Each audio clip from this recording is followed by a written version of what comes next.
carcinogenia, clínica, examen físico, prevención primaria, prevención secundaria, colposcopia y biopsia, Bethesda 2014, tamizaje y por último lesiones premalignas. Bueno, en cuanto a la definición, el cáncer de cuello uterino se define como un tumor maligno del cuello uterino que se origina a nivel de la unión escamocelular y va a afectar a las células escamosas o a las células glandulares. En cuanto a la epidemiología, el cáncer de cuello uterino es el cuarto tipo de cáncer más frecuente entre las mujeres. Las regiones que presentan un alto riesgo de padecer esta enfermedad son los países que están en vía de desarrollo, es decir, los que tienen más bajos y medianos ingresos, en donde pues, las tasas más altas de incidencia se encuentran en África y las más bajas en Australia. Este tipo de cáncer es causado por el BPH en el 99.7% de los casos y tiene dos picos de presentación, entre los 30 a 39 años y 60 a 69 años. Adicionalmente, se estima que el 50% de las mujeres a las que se les diagnostica cáncer de cuello uterino nunca se sometieron a pruebas de citología cervical y un 10% nunca, no se ha realizado pruebas de detección en los últimos 5 años anteriores al diagnóstico. En cuanto a la epidemiología en Colombia, entonces hay una incidencia de 18.7 mujeres con cáncer de cuello uterino por cada 100.000 mujeres, en donde hay una mortalidad casi del 50% y pues hay que tener en cuenta que esta es una enfermedad que es prevenible. Por lo tanto, pues se constituye en la segunda causa de cáncer más frecuente en la población femenina después del cáncer de mama, teniendo en cuenta que a diferencia del cáncer de mama, el cáncer de cuello uterino muestra pues una tendencia al descenso. También se ha visto que ha habido una disminución en la mortalidad en los últimos años. Sin embargo, es más mortal que el cáncer de mama, pues este tiene una mortalidad de 16.6% en las mujeres que lo padecen.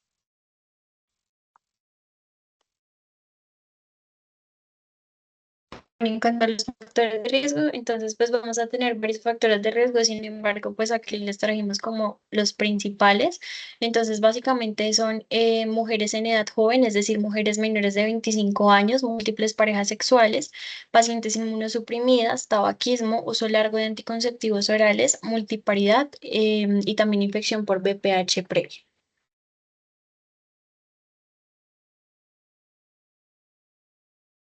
En, en cuanto a la anatomía, entonces el cervix es una estructura cilíndrica que se va a encontrar en la porción más inferior del útero y se va a componer de un estroma epitelial. Se caracteriza porque va a tener un orificio interno, que lo vemos en esta imagen, y un orificio externo, en donde pues se va a componer de un exocervix, que es, no sé si se ve en mi cursor, pero en esta imagen lo podemos ver, el exocervix, y este se va es donde están las lesiones escamosas y está compuesto por tejido plano estratificado no queratinizado. Y el endocervix, que son las lesiones glandulares y va a estar compuesto por tejido columnar cilíndrico. Eh, ya. Entonces, también la gran mayoría de cáncer de cuello uterino se va a originar en la zona de transformación, que se ve en esta imagen, en donde, pues, en la periferia vamos a ver el trozo y en el centro vamos a ver el epitelio cilíndrico, que es esta región central, que es la coloración más rojiza, y la zona de transformación va a ser esa zona que se encuentra entre el epitelio escamoso y el columnar cilíndrico.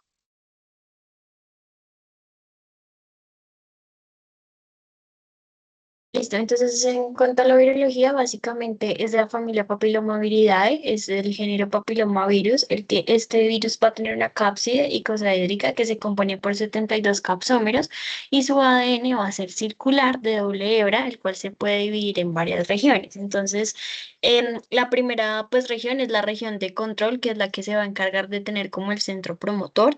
La región temprana E, que es la que se va a encargar de la replicación viral y de la expresión de la pues como tal del virus, y la región tardía que van a estar, pues van a ser componentes de la cápside. ¿La puedes pasar, por favor? Entonces, básicamente, el genoma del BPH va a codificar para 6 proteínas tempranas, que son las E. Estas proteínas tempranas se asocian principalmente con lo que es la regulación de los genes virales y de la transformación celular. Y va a codificar también para 2 proteínas tardías, que son las L. Entonces, estas proteínas tardías son las que están en la cubierta del virus y pues van a tener como la región, como las secuencias del ADN para la región del control. Entonces, ¿cuáles van a ser las proteínas más importantes para el BPH? Van a ser las proteínas E6 y E7. Estas se van a expresar más que todo en tumores malignos anogenitales portadores del BPH. Pero ¿cómo actúan estas proteínas? Básicamente es que actúan de manera cooperativa para poder generar una inmortalización de las células epiteliales. Entonces, a nivel molecular, estas 2 proteínas van a transformar como la relación que hay entre entre la interacción de la P53 y la proteína del retinoblastoma. Recordar que la proteína P53 normalmente pues va a ser como una proteína que nos ayuda a suprimir como ciertos tumores. Entonces, ¿qué hace la proteína P53 normalmente? Entonces actúa como un regulador negativo del crecimiento celular y este controla el tránsito del ciclo celular desde la fase G0 a la fase S y también pues funciona, como les acabo de decir, como la proteína supresora de tumores. Entonces, cuando esta proteína se altera, es cuando se une con E6. Entonces, P53 se degrada en presencia de la proteína E6 y esto lo que hace es que impide que el ciclo celular pues no tenga como un control y tenga como su efecto antiapoptótico. Entonces, esto lo que va a hacer es acumular mutaciones cromosómicas sin poder repararle el ADN y pues va a conducir a una inestabilidad cromosómica que va a contener pues la infección por el BPH de alto riesgo. Y E7, pues lo mismo, entonces sensibiliza las células que tiene P53, pero pues si va a estar mutada, pues va a generar su efecto antiapoptótico. La proteína del retinoblastoma, entonces se va a encargar de inhibir el efecto de la regulación positiva del crecimiento y va a tener pues como tal el crecimiento celular, pero cuando interactúa con E7, entonces va a formar un complejo. Entonces este complejo se llama el complejo proteína E2FRB. Entonces cuando se une este complejo junto con E7, lo que va a hacer es que se libere ciclina A, que lo que hace es promover el ciclo celular. Entonces cuando interactúan estas 2 proteínas, permiten que las células con ADN que ya están alteradas, pues detengan la fase de crecimiento de G1 y comiencen a replicarse pues desenfrenadamente porque va a haber una inestabilidad genómica. ¿La pasas por fin?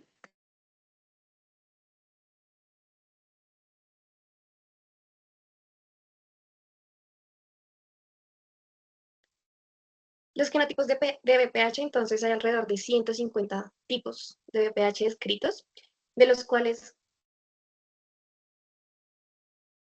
14 son de alto riesgo de neoplasia maligna. Entonces, en esta tablita,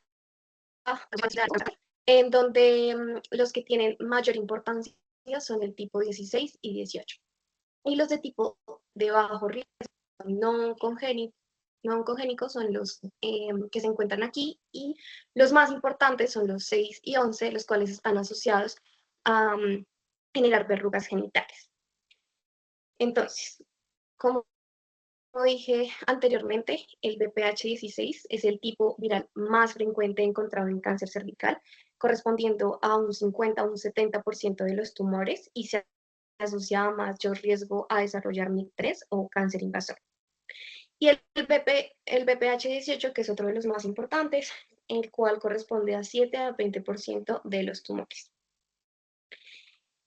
En cuanto a más comunes o al cáncer más común son los de las células escamosas, correspondiendo a un 70%, en donde el BPH16 genera un 63.7% de los casos. En segundo, con mayor frecuencia es el 18, causando un 13.25% de los casos. Y por último, los tipos 31, 33, 45, 52 y 58 generan un 18%.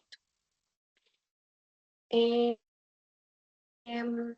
y el adenocarcinoma, que corresponde a un 25% de los cánceres, en donde el BPH16 causa el 46.4% de los casos.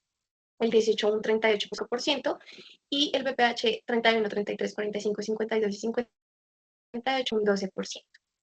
Adicionalmente, una vez se adquiere el virus de BPH, este tiene un tiempo de eliminación en donde el 50% se elimina a los 6 meses, un 70% a los 12 meses, un 90% a los 18 meses y un 98% a los 24 meses.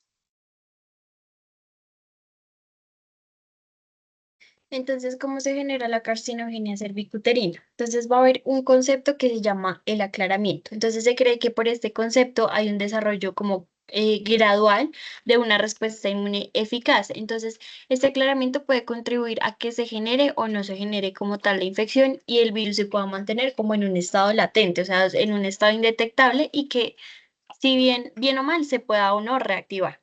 Entonces, ¿qué pasa? Tenemos como dos como fases, por decirlo así. Entonces, una infección que pueda ser transitoria o una infección ya persistente por el VPH. Entonces, tenemos que llega el virus del VPH, genera su infección inicial y se va pues a inocular como tal en el cuello uterino. En ese momento, el cuello uterino pues va a estar normal. Entonces, aquí puede pasar dos cosas. Primero, que se genere un aclaramiento o que no se genere. Si se genera el aclaramiento, pues el virus puede estar como en un estado latente, como les acabo de decir. Pero si no se genera el aclaramiento, esto puede conllevar a que se generen infecciones transitorias en las células escamosas y esto genera anormalidades como tal en la citología. Entonces pueden ser alteraciones en las células escamosas atípicas o lesiones intraepiteliales de bajo grado, NIC1, que más adelante vamos a ver. Entonces, estas anormalidades pues van a ser leves y pues pueden generar la regresión espontánea o no. Más o menos un 10% de las mujeres infectadas suele persistir con estas lesiones. Entonces, si se genera la infección por el VPH, puede hacer una progresión o bien una regresión. Si hace la progresión, entonces se genera ya una lesión precancerosa, porque pues ya va a haber como una infiltración ahí, o si hace la regresión, pues se puede mantener como una normalidad en la citología cuando pues la vayan a reportar. Pero si ya la lesión precancerosa es persistente, pues ya va a haber una invasión y eso es lo que va a llevar a la infección persistente pues por el VPH, que al final nos va a terminar en un cáncer.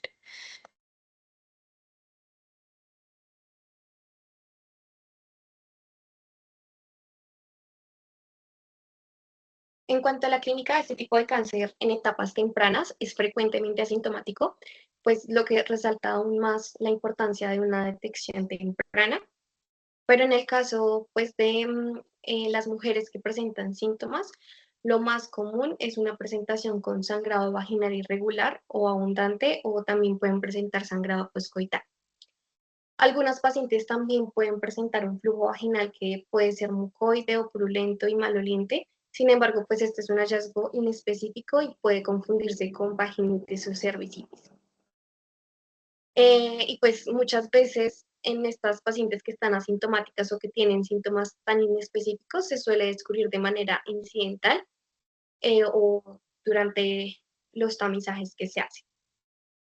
También pueden haber manifestaciones clínicas del BPH, como los condilomas, y se pueden presentar también ya en casos de enfermedad avanzada, fístulas vesicovaginales, rectovaginales, uterovaginales o incluso uretrovaginales. También en estos casos de enfermedad avanzada pueden presentar dolor pélvico lumbar, hematuria, hematoquesia e incluso pues este dolor pélvico puede irradiarse a lo largo del lado posterior de las extremidades inferiores. Y adicionalmente, aproximadamente el 43% de los pacientes van a tener pues una enfermedad localizada en el momento del diagnóstico, un 35% va a tener una enfermedad regional y un 15% tiene metástasis distal.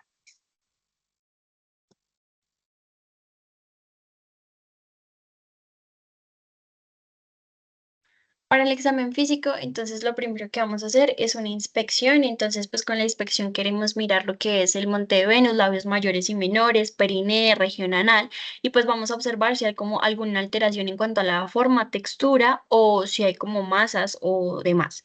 Entonces, luego vamos a separar los labios mayores con el dedo índice y el dedo medio de la mano que es dominante y se inspeccionan labios menores, clítoris, orificio uretral, introito, himen, carúnculas, fosa auricular, horquilla, otra vez el perine y el ano. Entonces, esta sería como la inspección de los genitales internos. Para pacientes que son un poquito mayores, se les puede solicitar que pujen para ver si tienen prolapsos o tienen incontinencia urinaria. En cuanto a la palpación, entonces se tienen que palpar las glándulas de Skene, entonces se exprimen como de una manera suave porque esto le puede doler a la paciente, por debajo de la superficie de la uretra, a través de la pared vaginal anterior y también buscar las glándulas de Bartolini y palparlas. Entonces se palpan con el pulgar sobre el tercio posterior de los labios mayores y el dedo índice en el orificio vaginal.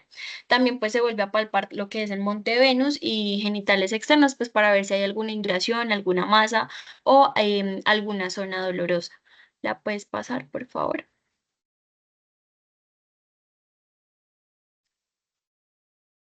Ya para el tacto bimanual, entonces lo que vamos a hacer es que el tacto bimanual como que nos permite evaluar las características de la vagina, del útero y de los anexos. Los anexos pues son ovarios, trompas y los ligamentos. Entonces con un guante vamos a lubricar el guante de la mano dominante. Si no hay un lubricante se puede usar pues agua.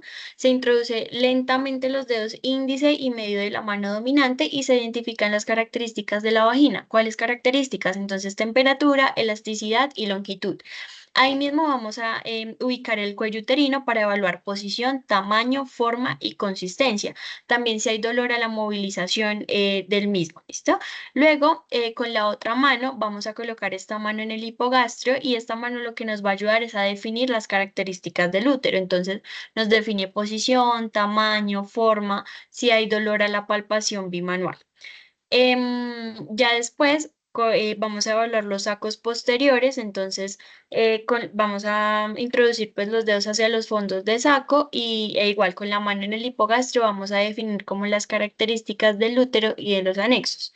Si hay secreciones vaginales, pues estas se deben describir y pues ya pues retiramos los dedos de una manera lenta para que no le duela a la paciente. ¿La pasas por fin?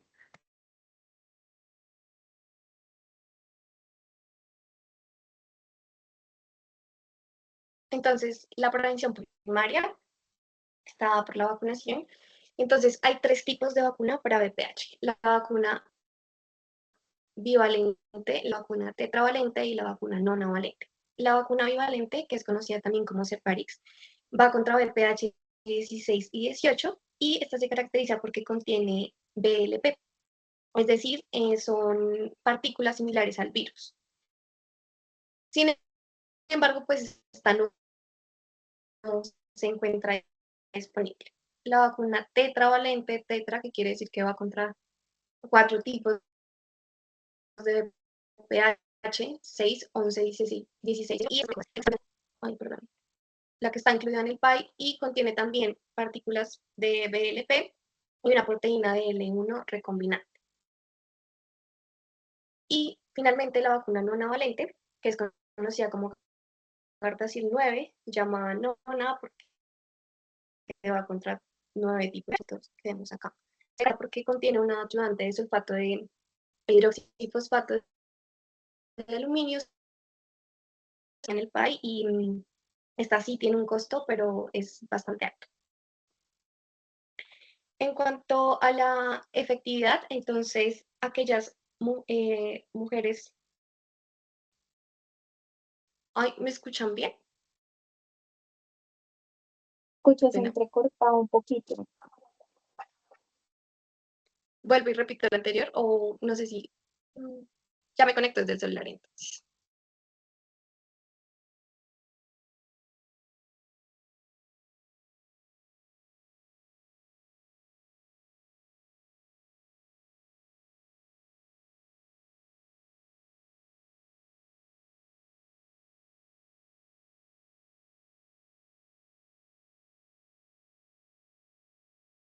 Listo, ¿ya me escuchan mejor?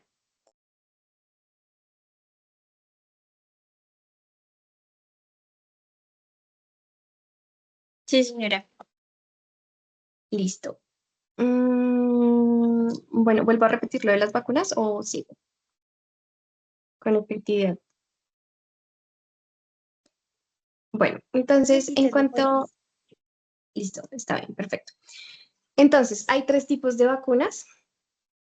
Está la vacuna bivalente, la vacuna tetravalente y la vacuna nonavalente. La vacuna bivalente es conocida como Cervarix y va contra VPH-16 y VPH-18. Se caracteriza porque contiene VLP y el VLP son partículas similares del virus.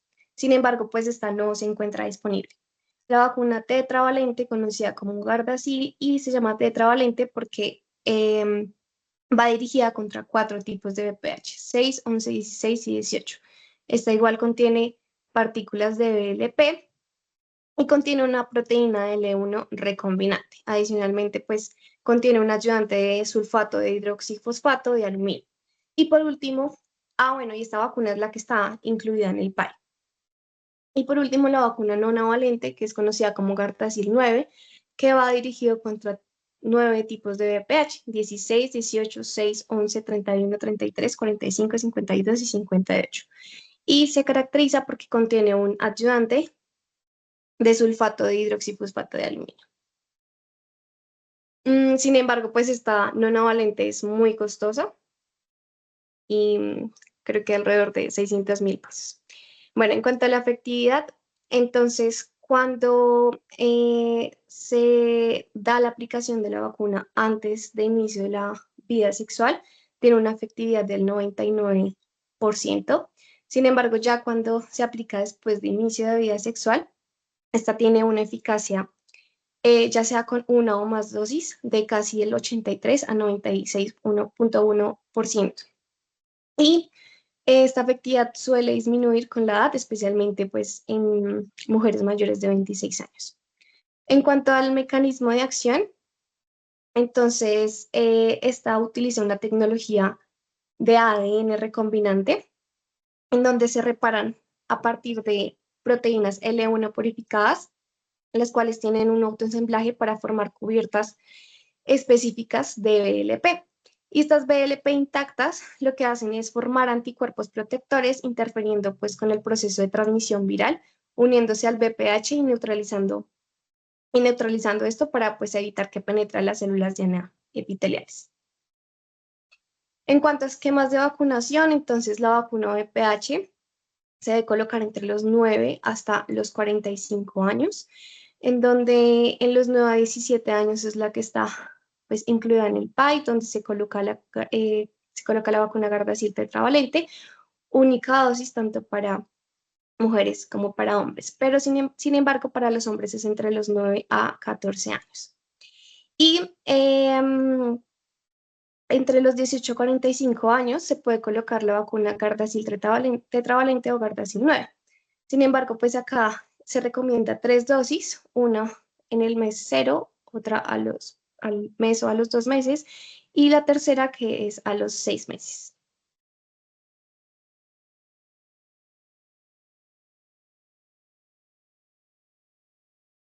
Para la prevención secundaria, entonces tenemos la toma de citología.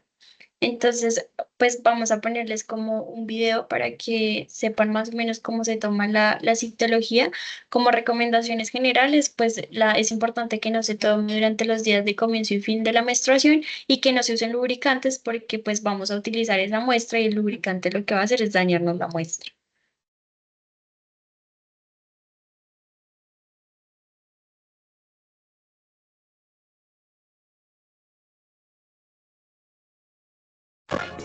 Una reunión, una reunión para la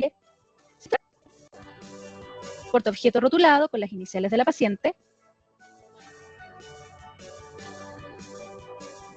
sitio fijador para la muestra e instalado el espéculo, proceda a tomar primeramente la muestra exocervical con la espátula de aire.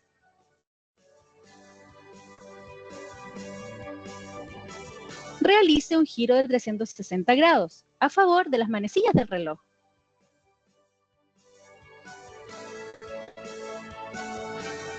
Deposite la muestra en el portaobjetos.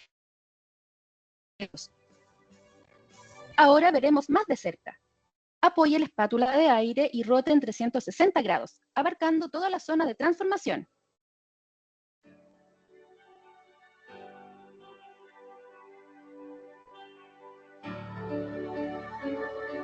Respecto al portaobjeto, este se debe dividir de manera horizontal, con una parte superior y otra inferior, o de manera vertical, en donde la parte interna, cercana al borde esmerilado, será donde se depositará la muestra exocervical, y la mitad externa para la muestra endocervical.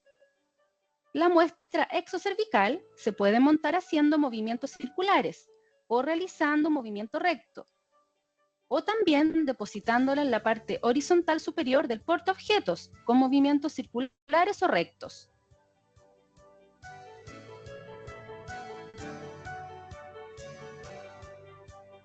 Elimine espátula de aire.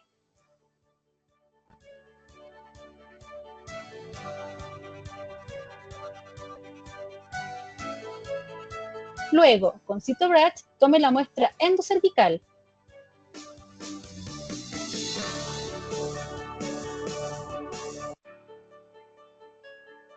En un giro de 360 grados a favor de las manecillas del reloj.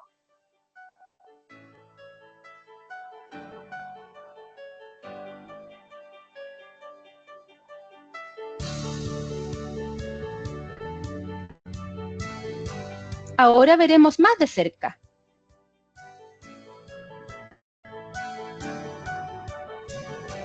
Introduzca el CytoBratch y rote en 360 grados para obtener toda la muestra necesaria.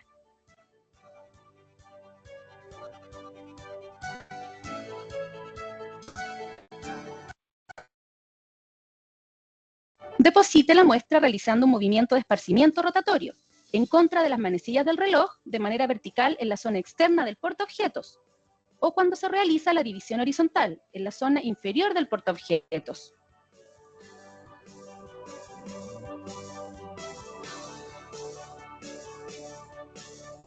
Elimine CytoBratch. Retírese el guante de la mano más diestra para tomar el citofijador. La mano menos diestra continúa con guante y tomará el portaobjeto. A una distancia de 15 a 20 centímetros, aplique el fijador.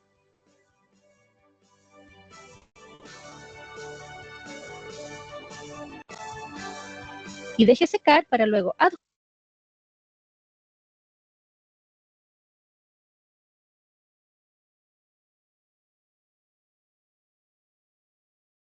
Listo. Entonces, también dentro de esta prevención secundaria podemos encontrar la inspección visual, en donde se hace por medio de la exploración con espéculo y exposición de cuello uterino y el orificio cervical. Entonces encontramos dos tipos, el ácido acético y el Lugol. El ácido acético lo que se hace es impregnar el cuello con ácido acético del 3 al 5% con un aplicador de algodón. Y en este caso, cuando hay muchas proteínas celulares, el ácido acético lo que hace es coagular estas proteínas y opacan el color del estroma y generan una lesión acetoblanca. Entonces, cuando hay lesiones de alto o bajo grado, se van a presentar estas reacciones acetoblancas que vemos en la diapositiva. Y el Lugol, entonces aquí lo que se hace es aplicar una solución yodada en el cérvix y pues una característica importante de este Lugol es que es glucofílico. Entonces, al colocarlo pues en el epitelio sano, este epitelio sano se caracteriza porque contiene glucógeno. Entonces, al tener glucógeno, a este Lugol, como es glucofílico, hace que cambia a una coloración que es negra, que es completamente normal. Sin embargo, cuando hay lesiones precancerosas o un cáncer invasor, pues en este caso no va a haber glucógeno, entonces va a tomar un color amarillo mostaza y pues no va a generar la captación del Lugol. La colposcopia y la biopsia, entonces la colposcopia es una herramienta diagnóstica en la cual se usa un colposcopio y el colposcopio es un microscopio de disección con múltiples lentes de aumento. Entonces permite ver el cérvix, la vagina y la vulva con una visión más iluminada. ¿Cuáles son sus objetivos? Entonces, uno de ellos es identificar esas lesiones precancerosas y cancerosas y adicionalmente pues evaluar las características del epitelio. Asimismo, pues tenemos unas indicaciones de biopsia. Una de ellas es que veamos lesiones sugestivas de malignidad Entonces, que el Lugol y ácido acético pues estén positivos, que el cervix, la vagina o la vulva estén visualmente anormales o que esté anormal la palpación, y también en aquellas pacientes con tratamiento de neoplasias cervicales para asegurar que esas lesiones pues han sido completamente removidas y tratadas.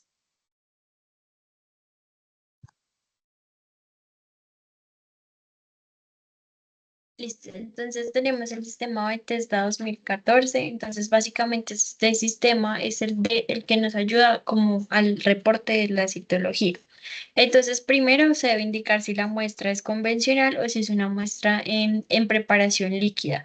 También si la muestra es satisfactoria para evaluarla o si es insatisfactoria. Si es insatisfactoria, pues se expresan como los motivos por lo cual es insatisfactoria.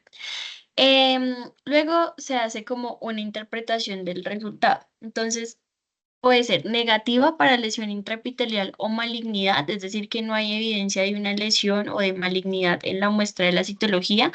Puede ser hallazgos no neoplásicos, o sea, en la descripción que nos dan de la citología pueden describir hallazgos no neoplásicos como, no sé, variaciones celulares no neoplásicas como metaplasia, atrofias, cambios asociados al embarazo, cambios celulares, entonces si hay inflamación, si hay hemorragias o si hay un dispositivo intrauterino o si hay células glandulares en aquellas mujeres que tienen histerectomía. También nos pueden describir organismos, entonces si hay tricomona vaginales, si hay elementos micóticos como cándida, si hay cambios en la flora, en la flora vaginal que sugieran una vaginosis bacteriana, si hay bacterias que tengan una morfología compatible con actinomices, cambios celulares compatibles con herpes simple o con citomegalovirus. Entonces, en la figura 1 tenemos como aquellas muestras que a pesar de que presentan ciertos factores como de dificultad para verlas, se pueden leer. Entonces en la A podemos ver una reacción inflamatoria moderada, en la B un extendido hemorrágico, presencia de abundante flora bacteriana en la F. Entonces, a pesar de que tienen ciertos factores, pues es una muestra que nos sirve.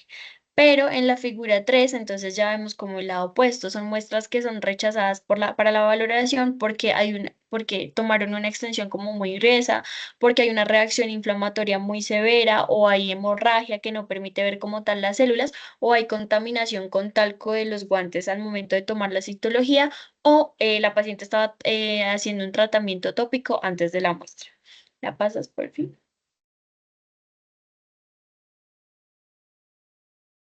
Después, entonces nos van a indicar si hay o no anormalidades en células epiteliales. Entonces aquí nos van a describir dos tipos de células: las células escamosas atípicas, las células glandulares, y nos pueden describir otras células. Entonces, en las células escamosas podemos tener como dos subdivisiones. Entonces, células escamosas atípicas o cuando ya hay un carcinoma de células escamosas. Entonces, en las células escamosas atípicas tenemos cuatro lesiones. Entonces, células escamosas con atipia de significado indeterminado, células escamosas con atipia que no excluyen una lesión de alto grado, lesión intraepitelial de bajo grado NIC1 o lesión intraepitelial escamosa de alto grado que puede ser NIC2 o NIC3. Entonces, ahí hay como una displasia de moderada a severa. Entonces, en la primera figurita podemos ver las atipias de estas células escamosas. Entonces ahí nos ponen como un caso de cómo clasificaron estas muestras, y así es más o menos como van a ser reportadas en esta citología. Después están las células glandulares. Entonces en las células glandulares podemos tener células glandulares atípicas, entonces que pueden ser endocervicales, endometriales o glandulares, cuando no hay como o sea, como para no precisar como tal en el origen, células glandulares con atipias a favor de neoplasia, adenocarcinomas endocervical in situ, y ya cuando hay un adenocarcinoma como tal, entonces que puede ser endocervical, endometrial o extrauterino. Y también nos pueden reportar otras neoplasias malignas. Otro tipo de células que nos pueden reportar es aquellas células endometriales que se encuentran en mujeres de 45 años de edad o más, y esto lo hacen para ver si es como negativa para lesiones intraepiteliales escamosas. En esta misma podemos utilizar pruebas auxiliares, como por ejemplo para detectar el VPH, que es la ADN del virus del papiloma humano, como para complementar la citología. Entonces aquí tenemos en estas imágenes, en la figura 9, podemos ver una citología que está alterada, tiene un carcinoma escamoso. Y en la 8 son lesiones intraepiteliales también de las células escamosas. La puedes pasar, por fin. Entonces, el tamizaje. Estas pruebas de tamización van a ser realizadas según el grupo de edad de las mujeres. La tamización aquí en Colombia inicia desde los 25 años y finaliza hasta los 65 años. Sin embargo, hay algunos casos en los que se puede realizar tamizaje a mujeres menores de 25 años. Entonces, ¿a quién se les realiza? A aquellas que tengan inicio de relaciones sexuales antes de los 15 años, que haya una multiparidad, es decir, 3 o más hijos, o que tengan múltiples compañeros sexuales. ¿Cómo se hace el tamizaje? Acá se puede hacer con citología convencional o en base líquida con un esquema 1-3-3 ante resultados negativos, es decir, cada 3 años si sus resultados son negativos. En el caso que en la citología pues no reporten un ASCUS, este se debe repetir en un año y si al año al tomar la citología persiste con ASCUS, se debe tomar otra citología nuevamente. Mujeres de 25 a 29 años. Entonces, en todas las mujeres en este rango de edad se hace tamizaje con citología convencional o en base líquida. Igual en un esquema 1-3-3, es decir, cada 3 años ante resultados negativos. Entonces, si en la citología nos sale un resultado, un ASCUS o una lesión intraepitelial escamosa de bajo grado, acá lo que debemos hacer es tomar un ADN BPH. Entonces, si el resultado de ese ADN BPH es positivo para BPH 16 o 18, colposcopia. Pero si es positivo para otro tipo o otro genotipo de BPH, se hace citología. En el caso pues de que no tengamos disponible ADN BPH, lo que hacemos directamente es mandar una colposcopia. Cuando el resultado es una lesión intraepitelial escamosa de alto grado o en adelante, mandamos colposcopia y cuando es glandular, colposcopia. El tamizaje en mujeres de 30 a 65 años. Entonces, acá el tamizaje se hace en todas las mujeres con ADN del virus del papiloma humano con un esquema 1-5-5, es decir, cada 5 años. Entonces, si ese ADN pH nos sale con una prueba negativa, realizamos el tamizaje en 5 años. Pero si nos sale una prueba positiva, lo que tenemos que hacer inmediatamente es solicitar una citología. Esa citología, en el caso que salga positiva, mandamos a la paciente a colposcopia. Pero si el resultado es negativo, lo que tenemos que hacer es solicitar un ADN BPH en 18 meses.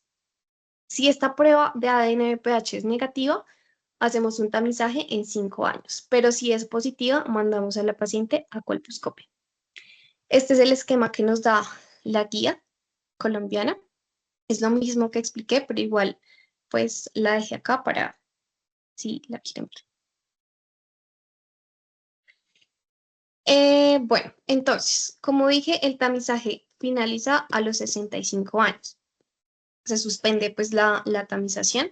Sin embargo, para suspenderla deben haber resultados negativos adecuados. Entonces, ¿cómo definimos que hayan resultados negativos adecuados? Se define como 3 resultados citológicos negativos consecutivos o 2 resultados negativos de ADN pH consecutivos en los 10 años anteriores.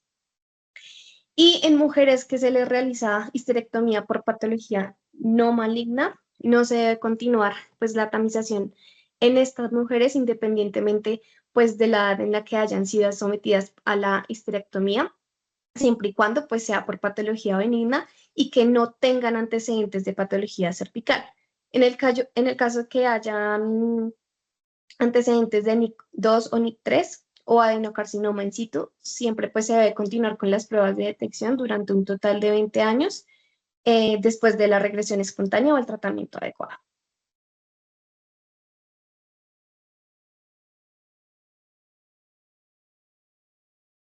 Listo, entonces, si nos reportan lesiones intraepiteliales, estas lesiones intraepiteliales pueden ser de bajo grado o de alto grado. Entonces, si son de bajo grado, son NIC1, es una displasia intraepitelial cervical grado 1. Entonces, estas van a hacer referencias a aquellos cambios en las capas más superficiales del cuello uterino, más o menos un tercio. Por lo general, estas lesiones NIC1 suelen desaparecer, no se suelen tratar a menos de que sean una lesión intraepitelial de bajo grado persistente. Pero si usted le reportan lesiones intraepiteliales de alto grado, las tiene que clasificar si es NIC2 o NIC3. Entonces, si es NIC2, los cambios básicamente van a estar presentes en 2/3 del cuello uterino y van a generar pues lesiones intraepiteliales y cerca de un cuarto de estas lesiones pueden progresar al cáncer de cuello uterino. Si es una NIC3, entonces cáncer in situ. Los cambios se observan en capas celulares más profundas y hay una gran porción de estas lesiones que pues van a progresar al cáncer de cuello uterino. ¿La pasas por fin? Entonces, si a usted le reportan en la citología la lesión NIC1, ¿qué va a hacer? Entonces, primero, si es una lesión NIC1, por lo general no se recomienda tratar. ¿Por qué? Porque estas lesiones NIC1 suelen tener un buen aclaramiento. Entonces, pues no se tratan a menos de que sea una lesión NIC1 persistente. Es decir, si la paciente ya viene con un antecedente de NIC1, pero a medida que le va haciendo el seguimiento, sigue con esta lesión, se recomienda tratar. Entonces, ¿cómo le va a tratar? Si la paciente está satisfecha con su paridad, entonces va a hacer tratamientos ablativos. Pero si no está satisfecha con la paridad, pero si está insatisfecha con su paridad, va a hacer tratamientos excisionales. Si le reportan NIC2 o NIC3, entonces estas sí se suelen tratar porque pues son las que nos van a progresar a un posible cáncer de cuello uterino. Entonces ahí se sugieren realizar procedimientos excisionales con radiofrecuencia, pero si no están disponibles estos procedimientos, también se puede hacer una conización. No se recomienda hacer histerectomías para el tratamiento de estas lesiones tipo 2 o tipo 3, a menos de que haya un compromiso extenso de la vagina, ahí se hace la histerectomía. Entonces, ¿cuáles son los procedimientos que nosotros tenemos? Entonces, van a ser procedimientos excisionales o procedimientos ablativos. Los de excisión, pues, como su nombre lo indica, va a extraer una parte del tejido de las células anormales, ya sea con un bisturí o con un láser, y pues esta muestra es la que vamos a mandar para que la estudie. Y los procedimientos ablativos, entonces son células que pues claramente van a estar anormales, pero las van a retirar, ya sea por vapor o por calor, para destruir esta parte del tejido. Entonces, en los procedimientos excisionales tenemos el LETS o el LEP y la conización. Entonces, en el LETS o el LEP es un procedimiento que hagan de cuenta que cogen como un bisturicito, como un cauterizador, pues, y extirpan una parte del cuello uterino para mandarla a estudiar. Y la conización es un procedimiento en el que extraen partes del cuello uterino en forma de cono, ya sea usando un bisturí, un láser o el procedimiento de LEP. En los procedimientos ablativos pueden ser con electrocauterización, entonces pues van a hacer una abrasión controlada para destruir estas células anormales del cuello uterino, y la crioterapia, que tiene objetivo utilizar pues el congelar como el tejido con óxido nitroso o dióxido de carbono para poder destruir estas células.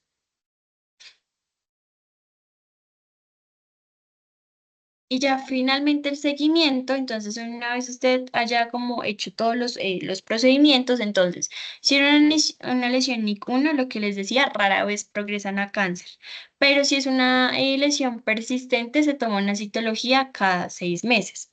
Si es una lesión NIC2 o NIC3, entonces ahí se van a hacer pruebas de ADN BPH cada año para estas pacientes, y tiene que tener en conjunto los márgenes quirúrgicos negativos.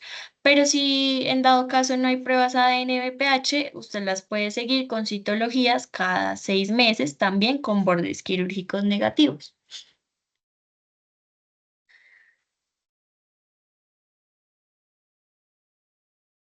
Y esa sería pues la bibliografía de nuestra exposición. Y ya, muchas gracias.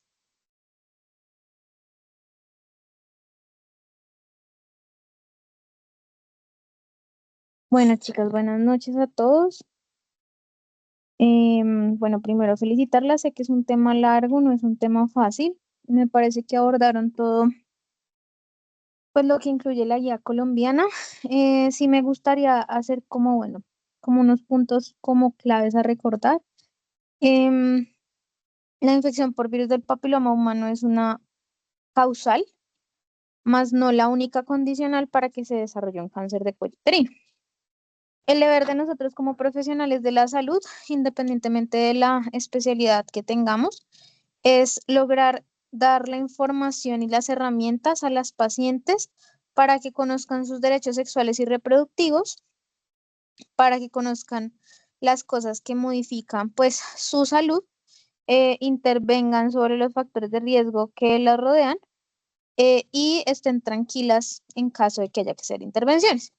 Entonces, cuando uno entra a internet y mira muchas cosas sobre el virus del papiloma humano, pues da como un parte de intranquilidad para la mayoría de pacientes. Y esto es muy complejo porque cuando ustedes hablan con una mujer que llega con un diagnóstico de una infección por virus del papiloma humano, pues ellas siempre van a pensar que pues el cáncer y la cancerofobia es algo pues muy impactante sobre la calidad de vida y el estado anímico de las pacientes. Y desgraciadamente lo que les va a llevar a sentir o a pensar es que van a finalmente desarrollar un cáncer.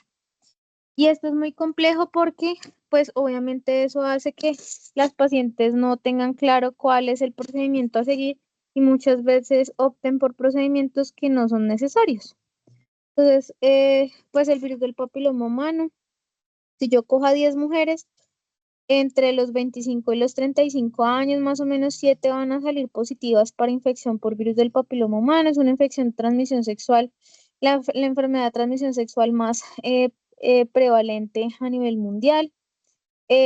Corresponde más o menos en relación al cáncer entre los dos, entre el 16 y el 18, que son los de más alto riesgo, a un 62,2% de los genotipos identificados en los adenocarcinomas y en los carcinomas de cuello uterino. Entonces, por eso hacer la intervención es tan importante. Y las estrategias de prevención que la OMS la llama la estrategia 90-70-90, es básicamente que el 90% de mujeres que llegan a los 35 años por lo menos hayan sido tamizadas una vez en la vida con ADN-BPH. El tamizaje es con ADN-BPH, ¿sí? Eso es algo que quiero que quede muy claro, porque obviamente nosotros tenemos que tener claro cuáles son como los conceptos en relación a la citología y demás, pero no podemos seguir permitiendo que las estrategias de promoción y prevención mal orientadas de las EPS, que continúan haciendo tamizaje con citología, continúen siendo desenfocadas a lo que ya hay, digamos, claro a nivel mundial, que es lo que se tiene que hacer. Incluso si ustedes revisan las guías de Estados Unidos, que son las guías de la ASCCP, ellos empiezan a tamizar después de los 25 años y no de los 30. Pero entonces lo que les digo, si yo cojo mujeres en esta edad joven, voy a encontrar... Hay un micrófono abierto. Laura. Laura, tienes, gracias. Entonces, como les decía, estas mujeres van a ser frecuentemente encontradas con la infección y digamos que un gran porcentaje de las pacientes jóvenes van a hacer el clearance, el aclaramiento de los que hablaban nuestras compañeras, en un periodo de 2 años hasta el 98%. Entonces, eso es muy importante. ¿Listo? Entonces, pues hay que ser muy claros con las pacientes que no existe ningún tratamiento que vaya a hacer que la infección pase rápido. Hay muchos geles disponibles en el mercado, pero la evidencia no es suficiente. Sí, son geles muy caros, que implican pues para nuestras pacientes un gasto importante y no todas las pacientes tienen el acceso, entonces se endeudan por algo que finalmente no tiene evidencia de mejorar. Entonces, nada, ¿qué hay que hacer? Dormir bien, tener, digamos, como garantizar un adecuado sistema inmune. No fumar, dormir bien, alimentarse bien, hacer actividad física, utilizar preservativo hasta que pues se haga el aclaramiento del virus, porque si no se va a volver un círculo vicioso con la pareja.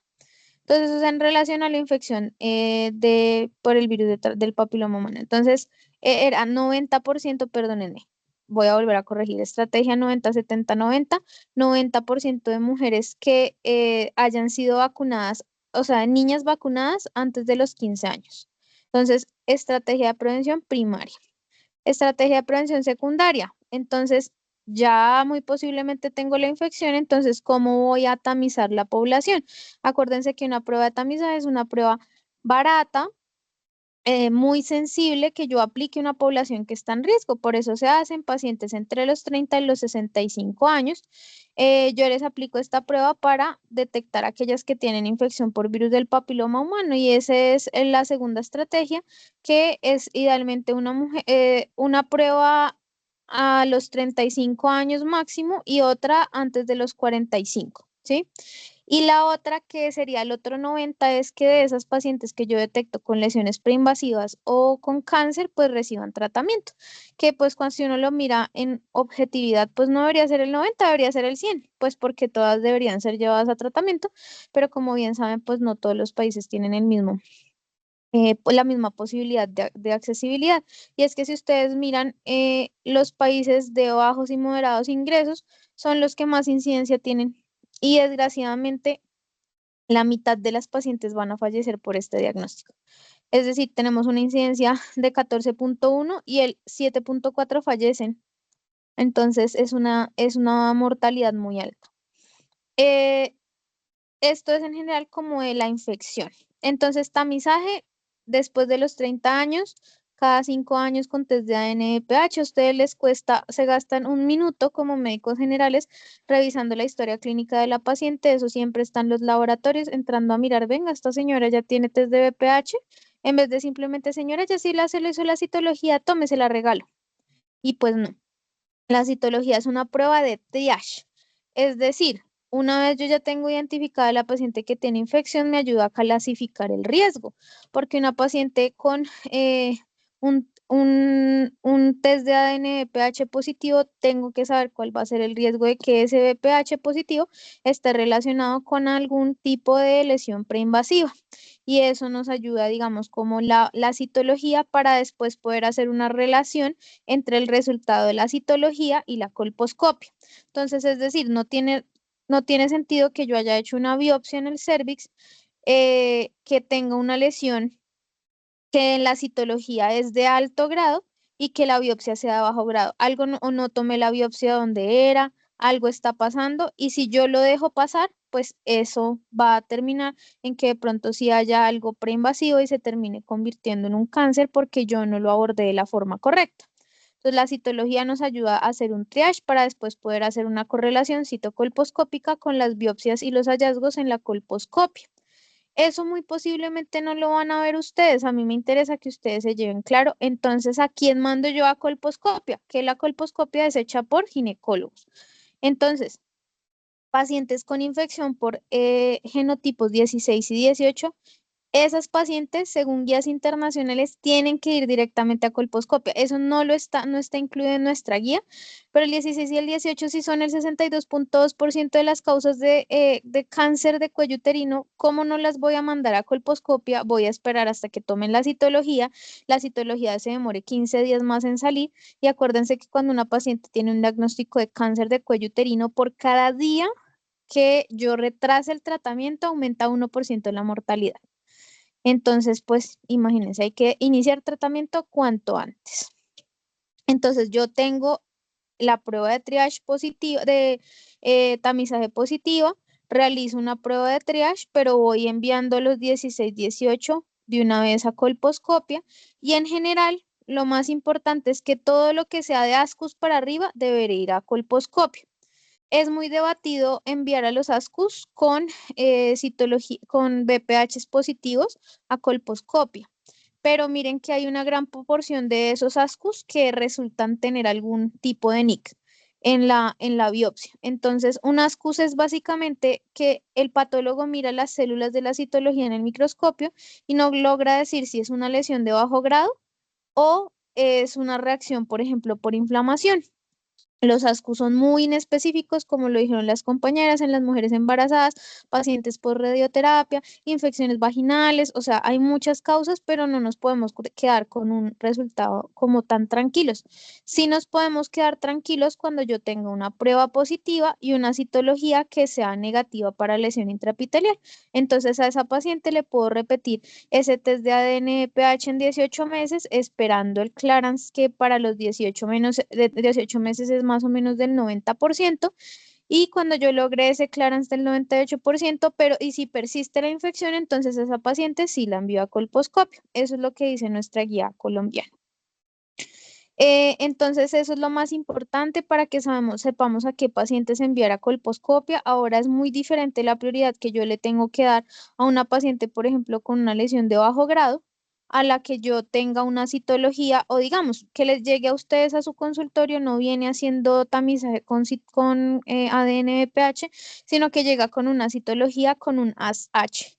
Entonces, un ASH es una lesión que es de alto grado y que no se logra descartar que efectivamente haya un cáncer, es decir, la probabilidad de que sea cáncer es muy alta, entonces esas pacientes tienen que tener una mayor prioridad.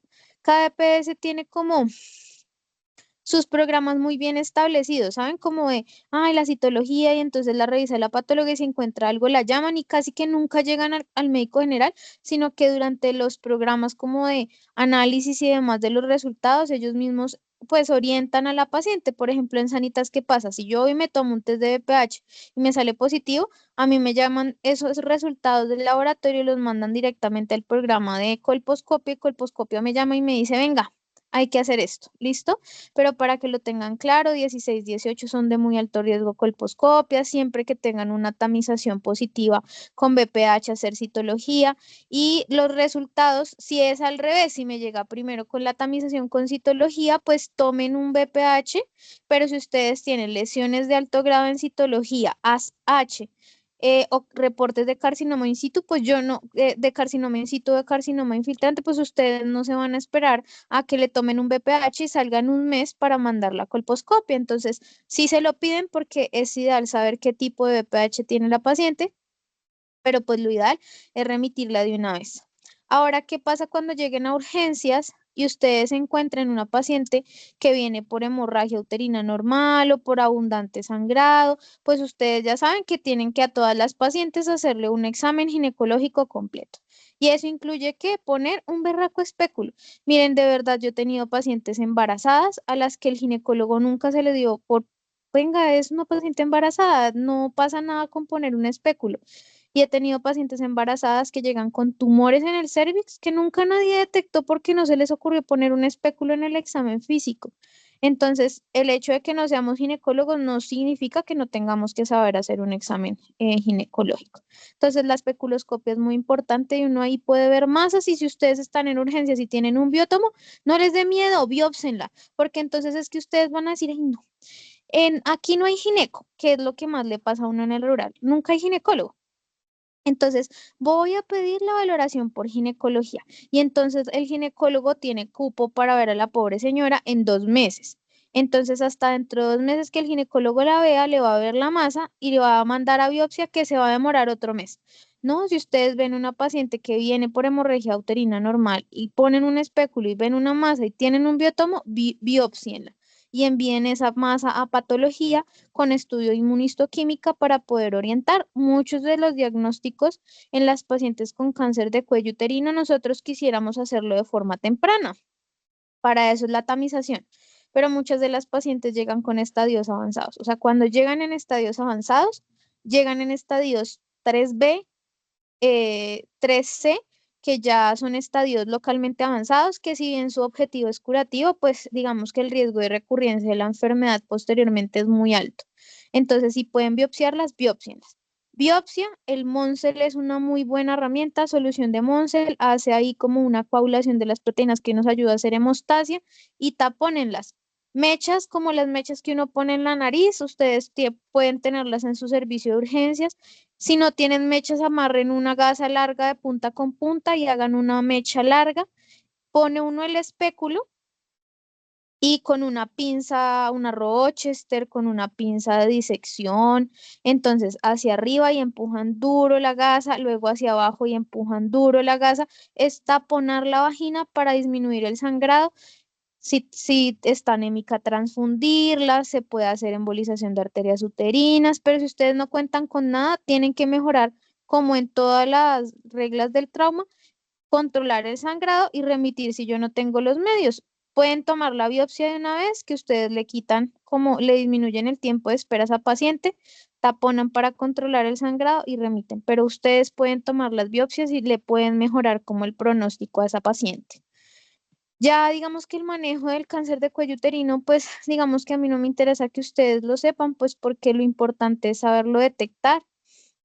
No es normal que una paciente tenga relaciones sexuales y tenga sangrado postcoital, que eso se llama, al que me dé el nombre de cómo se llama eso, le doy un premio. Sinusorragia. Muy bien, Sinusorragia. maravilloso. Exacto. Entonces, sinusorragia, no se les puede olvidar preguntar por esos síntomas, el dolor durante las relaciones sexuales, sangrado posterior a las relaciones sexuales, pues porque hay un trauma directo sobre el cérvix. A veces las hemorragias uterinas anormales son por eso, a veces hay tumores que no son exofíticos, entonces hay tumores que salen como un cráter y se ulceran y sangran y horrible. Y hay otros que son más endofíticos sin que sean adenocarcinomas, sino que son como altos en el cuello y crecen hacia arriba.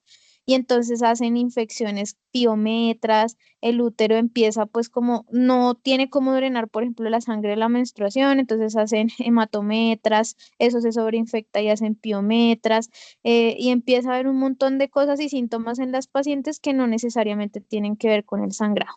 Pero pues hacer el examen físico es súper importante, un tacto vaginal, para poder, digamos, como que orientarla. Si ustedes llegan a tener una paciente en urgencias, que la valoren y le vean una masa, entonces lo que siempre les he dicho, si ustedes la ahorran a la paciente, mejor. Entonces, TAC de tórax. Sí, igualito que en el ovario. Si voy a tomar un TAC de abdomen y pelvis contrastado, pues hago de una vez el tórax contrastado. Si yo tengo resonancia, porque estoy en un centro donde tengo resonancia, resonancia de abdomen y pelvis, digamos que la resonancia es la que mejor nos va a ayudar a ver bien el cervix. El diagnóstico del cáncer de cuello uterino es clínico. Es decir, yo sí tengo la reso que me va a ayudar a mirar el tamaño del tumor, pero mis dedos son mi herramienta más importante. Mis dedos no solamente determinan qué tan grande está el tumor, sino el compromiso de los parámetros, es decir, esos ligamentos que están hacia los laterales del útero, si llegan a la pared, si no llegan a la pared, si están obstruyendo el ureter, todo eso me cambia el estadio de la paciente. Entonces, lo mejor sería pedir resonancia contrastada y si la reso la contrasto, el TAC de tórax no lo contrasto, lo puedo pedir simple. Si voy a, porque son contrastes diferentes y sería doble contraste de una paciente, ¿no?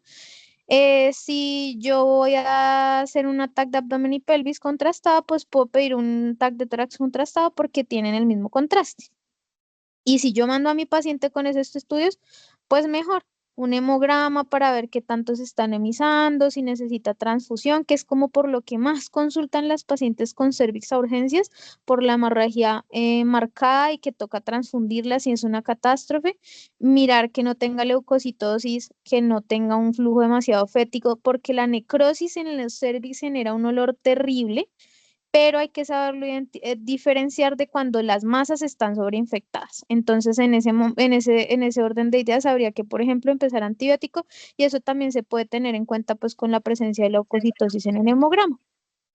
Y ya, eso es como lo que les quería como terminar de cerrar para que tengamos herramientas de cuando sean médicos rurales, médicos generales y ya después cuando tengan el conocimiento de gineco, que como siempre se los he dicho, espero que lleguen a ser residentes de gineco algún día.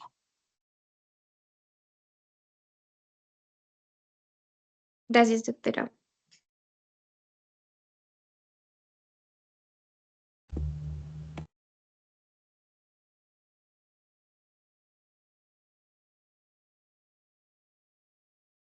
Sí, Laura, te escuchamos.